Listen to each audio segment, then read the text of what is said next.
आज की कहानी है एक ऐसे कैदी की जो हर बार जेल से भाग निकलता है, फिर चाहे कितनी भी सिक्योरिटी क्यों ना हो। ये कहानी है जापान के सबसे खूंखार कैदी सुजुकी की, जो इस समय जापान की सबसे हाई सिक्योरिटी जेल में अपनी सजा काट रहा है। चेकिंग ड्यूटी पर घूम रहे गार्ड्स के जाने के बाद सुजुकी अचानक मुस्कुराया और अपना एक दांत बाहर निकाल लिया। कुछ देर बाद गार्ड्स फिर से चेकिंग करने आए, लेकिन इस बार सुजुकी फरार हो चुका था। उन्हें वहाँ किसी के मौजूद होने का शक हुआ, लेकिन सुजुकी भी कोई कच्चा खिलाड़ी नहीं था। वो बिना आवाज किए रोशनी से बचता हुआ इधर से उधर छुपता रहा। जब गार्ड्स ने आइसोलेशन सेल की दोबारा चेकिंग की तो वो समझ गए कि सुजुकी भाग चुका है। उन्होंने तुरंत बाकी के गार्ड्स को बुलाया और देखते ही देखते वहाँ भीड़ इकट्ठा हो गई। जब सुजुकी छत से भाग रहा था तो जोर जोर से जेल के सायरन बजने लगे। अचानक जोरदार बारिश शुरू हो गई और हमें पीछे की कहानी दिखाई जाती है।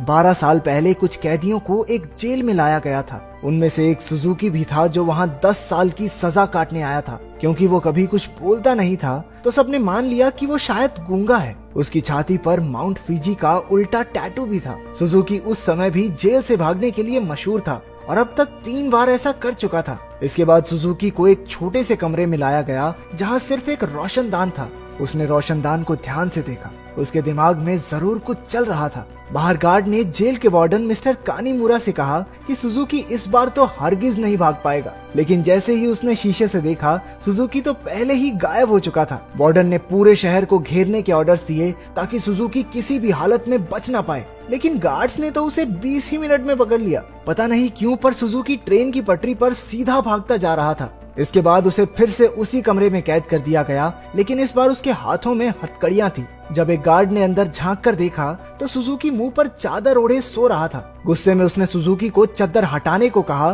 क्योंकि वो कोई चांस नहीं लेना चाहते, लेकिन जब बार बार कहने पर भी उसने चादर नहीं हटाई तो गार्ड्स ने मिलकर उसकी बुरी तरह पिटाई की। अगली सुबह वार्डन ने सुजुकी के सारे पुराने रिकॉर्ड्स निकाले। ध्यान से पढ़ने पर उसे पता चला कि जब भी सुजुकी जेल से भागता है तो हर बार वो ट्रेन की पटरी पर ही पकड़ा जाता है। रात को वार्डन गार्ड्स के साथ चेकिंग पर निकला। वो सुजुकी के सेल में पहुंचकर हैरान रह गए क्योंकि उसने किसी तरह अपनी हथकड़ियां खोल दी थी। गुस्से में गार्ड्स ने उसे मारते हुए पूछा, कैसे खोली हथकड़ियां? हाँ, कैसे खोली हथकड़ियां? लेकिन हमेशा की तरह सुजुकी चुप रहा।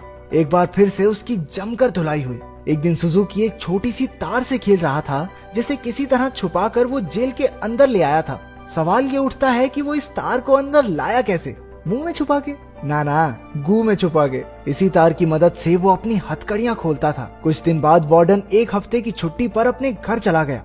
अब सुजुकी के पास भागने का बहुत अच्छा मौका था। उसने अपनी तार निकाली और ताला खोलने की कोशिश की। जल्द ही वहाँ एक गार्ड चेकिंग के लिए आ गया। उसने झांक कर देखा कि सुजुकी फिर से अपना मुंह ढककर सो रहा था, लेकिन इस बार गार्ड बिना कुछ कहे चला गया। लेकिन असलियत तो ये थी कि सुजुकी अंदर था ही नहीं। वो तो छिपकली बनकर छत से चिपका बैठा था। वो जेल से भागने के लिए सही मौके के इंतजार में था। गार्ड के जाने के बाद वो धीरे धीरे ऊपर तक पहुंच गया। उसने छत की एक खोखली जगह पर मुक्का मारा और वहां से भाग निकला। जब गार्ड्स को पता चला तो उन्होंने तुरंत सायरन बजा दिया। वार्डन को भी खबर पहुंचा दी गई और वो तुरंत जेल के लिए निकल गया।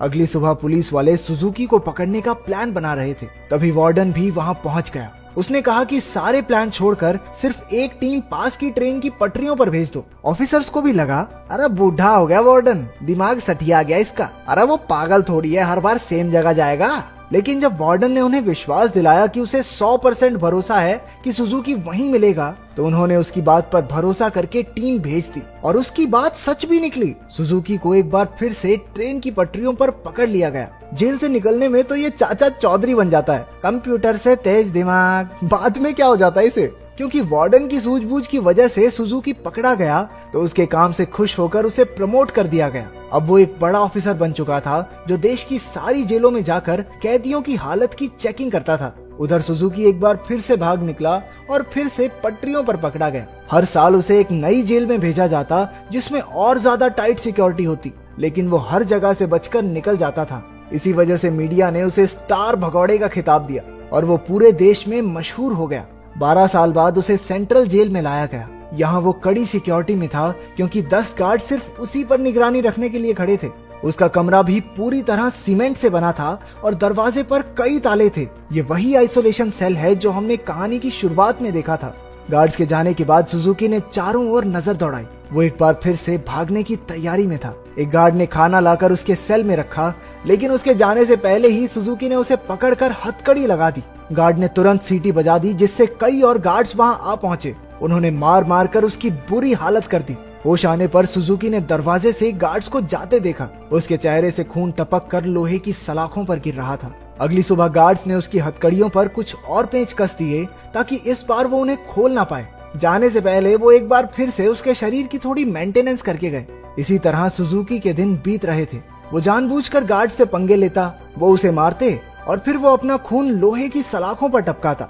एक दिन गार्ड्स ने उसे इतना मारा कि उसका दांत टूटकर गिर गया, लेकिन सुजुकी ने उसे उठा लिया और उसे देखकर अजीब तरीके से मुस्कुराने लगा। ऐसा लग रहा था जैसे ये सब उसके प्लान का ही हिस्सा है। इसके बाद सुजुकी दीवार पर अपने दांत से कुछ बनाने लगा। कुछ हफ्तों बाद सुजुकी ने एक और गार्ड पर हमला कर दिया। इस बार उसे सबसे खतरनाक सजा दी गई।